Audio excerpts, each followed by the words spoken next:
जल मिलाना चाहिए।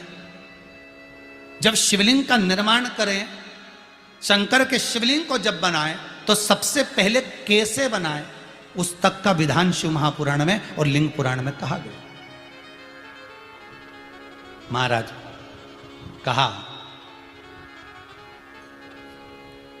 क्यारे की मिट्टी हो, क्यारा मतलब समझिएगा जिस मिट्टी पर कोई गंदगी ना करी गई हो, ऐसी जगह का कोई भाग मिट्टी का लाया जाए जहां कोई गंदगी ना करे। शिव महापुराण की कथा कहती है।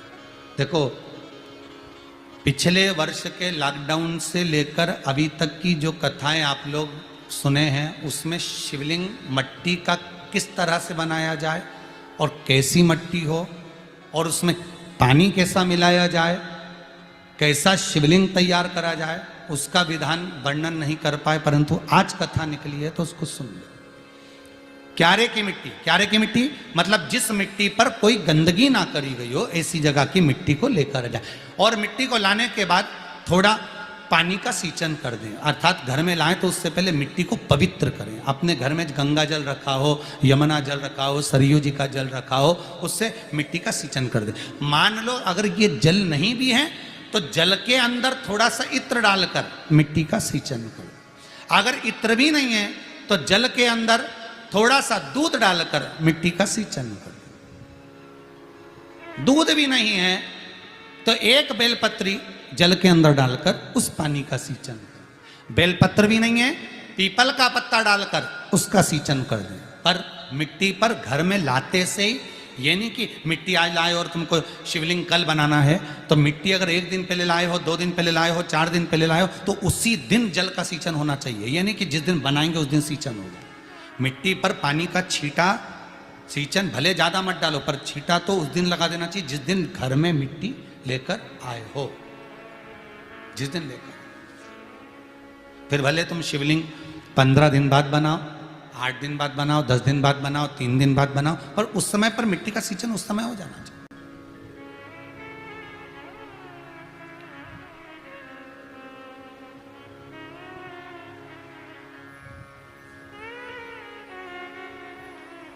फिर कहा, जिस दिन शिवलिंग का निर्माण करो उस दिन प्रातः में अगर आप शिवलिंग बना रहे हैं तो ब्रह्म मुहूर्त में मिट्टी को गला दो। किस पानी से गलाना है उसका भी प्रमाण, उसका भी शास्त्र वर्णन करा। किस जल से गलाया जाए, शिव महापुराण की कथा कहती है। अगर आपको आज शिवलिंग का निर्माण करना है, शाम को आप शिवलिंग का निर्माण कर रहे हो, तो अपने पानी का जो मटका होता है, हंडा होता है, रसोई घर में जहां पानी भर कर रखते हो, उसके नजदीक में एक कलश जिसमें अलग से ताजा जल भरा जाए और उस पर प्लेट ढकी हो और उस पर एक चावल का दाना रखा हो, उस जल को लेकर आओ। थोड़ी देर रखा रहे, आधा घंटा, 2 घंटा, 3 घंटा, 15 मिनट, 20 मिनट, पर वो पानी वहां रखा होना चाहिए। रसोई घर में अन्नपूर्णा का निवास होता है, परिंदे के पास पितरों का निवास होता है। अन्नपूर्णा, पित्र सब रसोई घर के भीतर विराजमान होते हैं।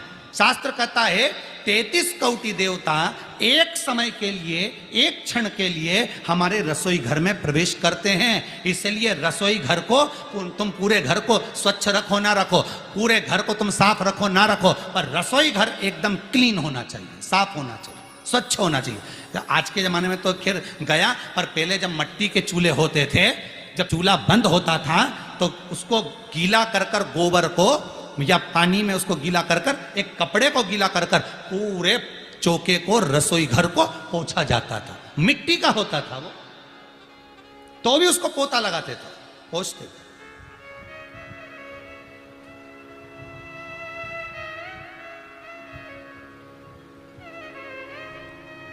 तो पहला क्रम है पार्थिव शिवलिंग का निर्माण।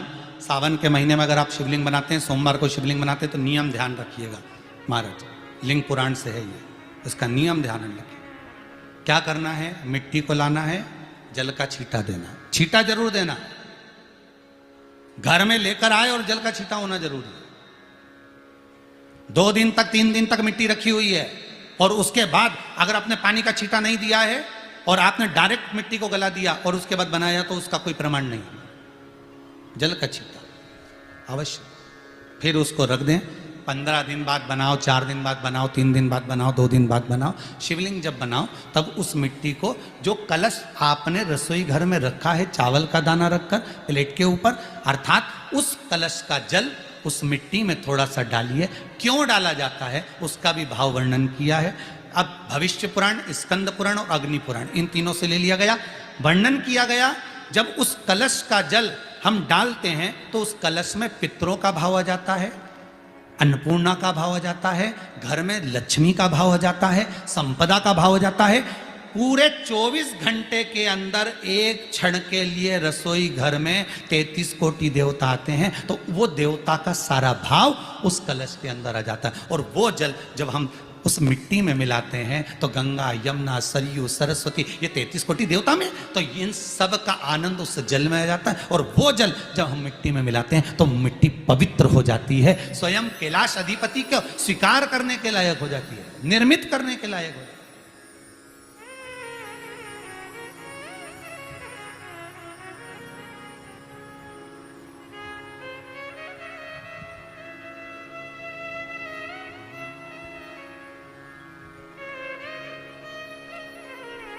शिवलिंग का निर्माण।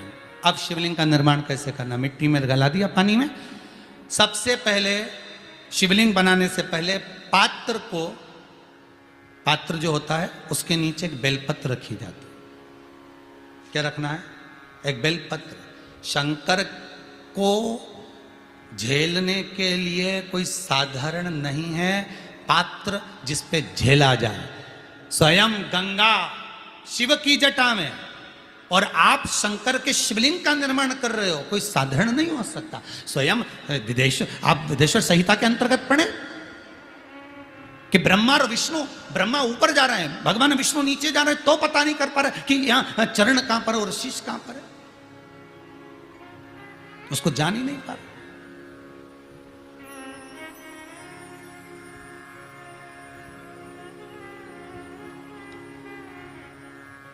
बस एक बेलपत्र,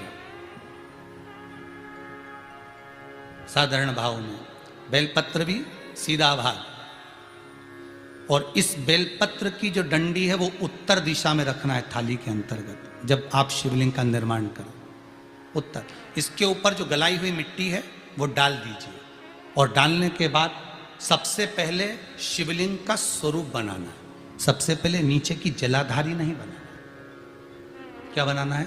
शिवलिंग का स्वरूप बनाना। बनाने के बाद उसी शिवलिंग के पास में और मिट्टी डाल लीजिए, फिर जलाधारी का निर्माण करो, फिर जलाधारी।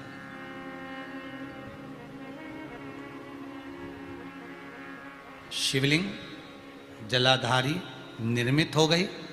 शंकर जी का संपूर्ण परिवार शिवलिंग में रहता है, आपको पहले भी कहा। भगवान भूत अधिपति भूतेश्वर, भगवान शिव का संपूर्ण परिवार शिवलिंग में।